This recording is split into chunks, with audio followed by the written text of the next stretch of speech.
السلام عليكم ورحمة الله وبركاته. أعتقد اليوم ما عندي فكرة، بس إنه أستناكم أنتوا اللي تعطوني فكرة.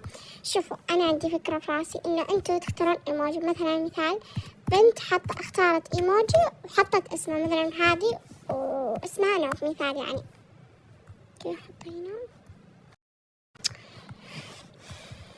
أوكي مثلا أوكي بحطه هنا. بعدين طلبت البنت راح اخذ اول شي الالوان، لا مرة كبير كذا. اوكي اوكي اوكي اوكي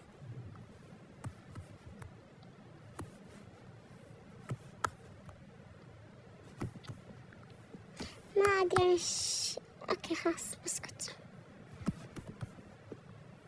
ايوه اوكي اوكي. المهم الحين راح ادمج الالوان مع بعض. يا الحقوني، وطلع لي هذا اللون اللي ما ادري شو اسمه. اوكي بعدين راح اخذ هذا اللون. ايوه اوكي اسمه نفس، والون في هذا الايموجي. بعدين ابدا كذا ارسم زخارف. اوكي لكن اوكي ارسم زخارف.